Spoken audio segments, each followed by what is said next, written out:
বাছতকৈ ৰেলেৰে যাত্ৰা কৰি বহুগুণে ভাল লাগে, বহুগুণে আৰামদায়ক। নমস্কাৰ, সকলোকে শুভ প্ৰভাত জনাই আজিৰ ভিডিঅ'টো আৰম্ভ কৰিছোঁ।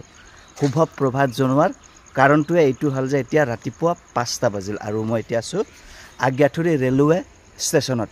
আৰু এতিয়া ইয়াৰ পৰা 5:30 বজাত ৰেলত উঠি প্ৰথমে গৈ আছোঁ ৰঙিয়ালৈ। তাৰপিছত ৰঙিয়াত অলপ কাম আছে, সেই কামখিনি কৰি গৈ আছোঁ নলবাৰী মেডিকেল কলেজ এণ্ড হস্পিটেললৈ। আৰু নলবাৰী মেডিকেল এণ্ড কলেজ হস্পিটেলত মাহী এডমিট আছে, মাহীৰ অস্ত্ৰোপচাৰ হৈছে আৰু যোৱাকালি হৈছে। আজি তাত গৈ মাহীৰ খবৰ ল'বলৈ যাম। এতিয়া আজ্ঞাথুৰি ৰেলৱে ষ্টেচনৰ পৰা টিকেট এখন কাটি ল'লোঁ আৰু এই আজ্ঞাথুৰি ৰেলৱে ষ্টেচনৰ পৰা ৰঙিয়ালৈকে ডিষ্টেঞ্চ 34 কিলোমিটাৰ। এতিয়া আজ্ঞাথুৰি ৰেল ষ্টেচন আৰু এতিয়া 5:30 বাজিল। বাছতকৈ ৰেলেৰে যাত্ৰা কৰি বহুগুণে ভাল লাগে, বহুগুণে আৰামদায়ক। আৰু ৰেলেৰে এনেদৰে দৰ্জাৰ কাষত থিয় হৈ যোৱাৰ আনন্দটোৱে অন্য ধৰণৰ। মই এতিয়া ৰেলৰ ডবাখনৰ দুফালৰ দুখন দৰ্জাৰ ঠিক সমাজত আছোঁ। এইফালে চাওক, আৰু এই দৰ্জা দুখনেৰে যে ইমান সুন্দৰ শীতল বতাহ সোমাই আহিছে, সঁচাকৈ খুবেই ধুনীয়া লাগিছে, গাটো শীতল পৰি গৈছে।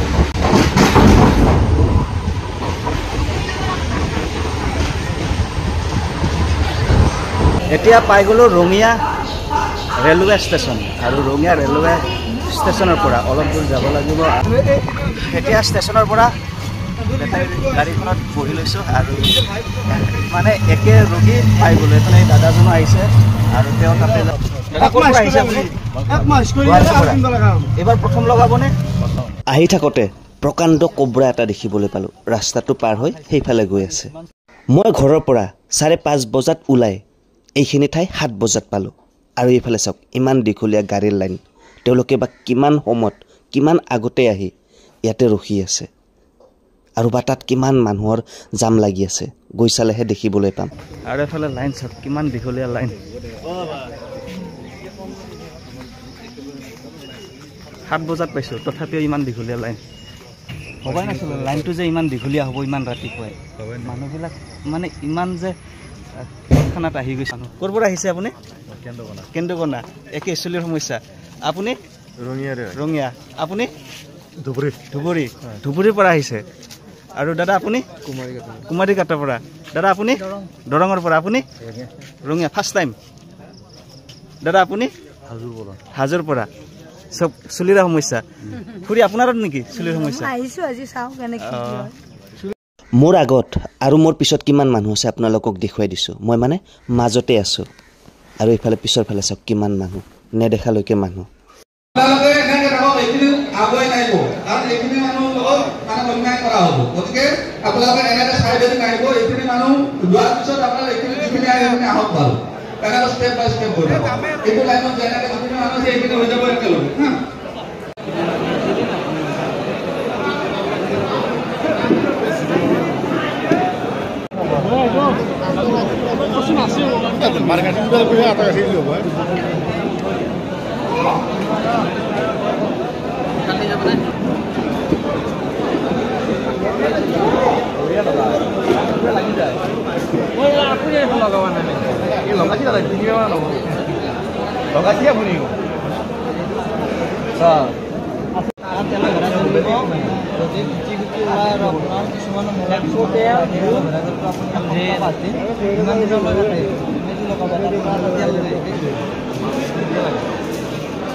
এতিয়া ঔষধটো লগাই ল'লোঁ আৰু ঔষধটো লগাই 5 মিনিট ৰাখিব দিছে আৰু 5 মিনিটৰ পিছত লগে লগে ধুই দিবলৈ দিছে। আৰু ধোৱাৰ সময়ত সাৱধানতা অৱলম্বন কৰিব দিছে যে এটোপালৰ যাতে চকুত নপৰে।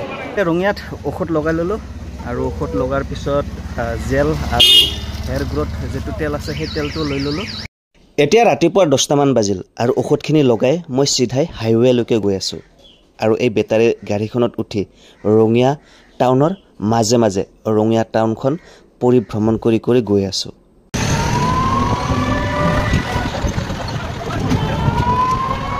মই এতিয়া তাৰ পৰা চুলিৰ ঔষধখিনি লগাই এতিয়া ৰঙিয়াৰ যিটো মেইন হাইৱে আছে হাৱেৰ ওচৰত ৰখি আছোঁ আৰু এতিয়া মানুহজনী আৰু আমাৰ ধুনু সিহঁতক মাতিছোঁ সিহঁতে বাছেৰে আহি আছে আৰু একেলগে এতিয়া গৈ আছোঁ নলবাৰী মেডিকেল কলেজ এণ্ড হস্পিটেললৈ আৰু তাত মাহী এতিয়া এডমিট আছে আৰু এফালে ফল মূলৰ দোকান আছে ইয়াৰ পৰা অলপ ফল মূল কিনি লওঁ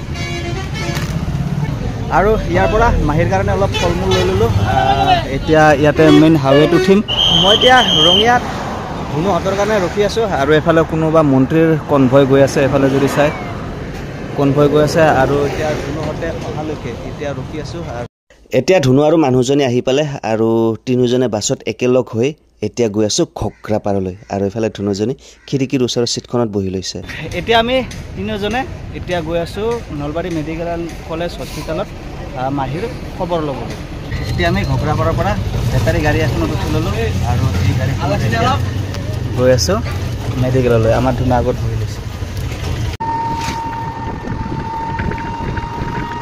আৰু এতিয়া আহি পালোঁ আমি নলবাৰী মেডিকেল এণ্ড কলেজ হস্পিটেলখন আৰু সেইখন চাওক ইমান বিস্তৃত আকাৰত চিকিৎসালয়খন আজি প্ৰথমবাৰ ইয়াতে আহিছোঁ আগতে বহুতবাৰ শুনি আছিলোঁ এই মেডিকেলখনৰ কথা কিন্তু অহা হোৱা নাছিল আজি প্ৰথমবাৰ আহিছোঁ যিহেতু ভালকৈ চাই যাম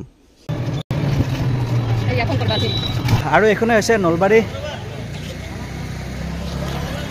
নলবাৰী চিকিৎসা মহাবিদ্যালয় আৰু চিকিৎসালয় আৰু প্ৰথমবাৰ ইয়াতে আহিলোঁ আৰু ইয়াতে আহি নলবাৰী চিকিৎসা মেডিকেলখন দেখিলোঁ আৰু আহি খুবেই ভাল লাগিল আৰু যদি মাহী আজি এডমিট নাথাকিলহেঁতেন তেনেহ'লে ইয়ালৈ অহা নহ'লহেঁতেন আৰু মাহী এডমিট থকাৰ কাৰণে সৌভাগ্যটো হ'ল ইয়াতে মেডিকেলখন চালোঁ আৰু মাহী বৰ্তমান সুস্থ সবল আছে আৰু হয়তো কেইদিনমান থাকিব লাগিব ভালকৈ আৰোগ্য পাবৰ কাৰণে মানে মাহীৰ পাথৰ হৈছিলে তাৰে অপাৰেশ্যনটো কৰা হৈছে এতিয়া মাহী ভালে আছে সুস্থ আছে খবৰ খাতি ল'লোঁ আৰু এতিয়া দিনৰ প্ৰায় 2:30মান বাজি আছে এতিয়া আমি ঘৰলৈ যাবলৈ হৈছে মেডিকেলৰ ভিতৰত অৱশ্যে ভিডিঅ' নবনালোঁ মেডিকেলৰ কিছুমান নীতি নিয়ম থাকে ভিডিঅ' বনোৱাৰ অনুমতি নাথাকে সেইকাৰণে ভিডিঅ' বনোৱাৰ পৰা বিৰত থাকিলোঁ আৰু এইফালে চাওক খেতি পথাৰত খেতি মানে ধান খেতি কৰিবৰ কাৰণে সাজু হৈ গৈছে কৃষকসকল